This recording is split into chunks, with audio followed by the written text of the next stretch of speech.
Dobre, ešte raz. Dneska sa nachádzame v lesíku, ktorý sa nachádza pri dostihovej dráhe, v strede najväčšieho sídliska na Slovensku, v našom Petržalskom lesoparku. Mestské lesy dostali toto územie do správy približne pred 2 rokmi a našou hlavnou úlohou je zabezpečiť starostlivosť o zeleň a bezpečnosť návštevníkov. Po dlhej dobe sme prišli na lokalitu Ovsište za dostihovú dráhu, kde sme v prvom rade vytipovali zhruba necelých 200 rizikových a potenciálne nebezpečných stromov, ktoré sme následne odstraňovali za pomoci šetrnej techniky, železného koňa a šeskovky s vývozkou. Haluzinu a konárinu z týchto stromov sme štiepkovali a vysypávali ňou chodníčky. Aj keď sme tu už robili celkom veľký zásah, stále sa do lokality vraciame, sledujeme ju a za každým môžeme nájsť nový vyschnutý alebo poškodený strom, ktorý budeme musieť odstrániť. V tomto lesíku máme teda za sebou úvodný zásah, ktorý bol viditeľnejší a v ďalšom období už bude pokračovať iba štandardná starostlivosť o zeleň a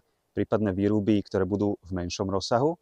Teší ma tiež, že hlavné mesto okolo chodníka vymenilo lavičky aj smetné koše a tento priestor vyzerá krajšie aj civilizovanejšie.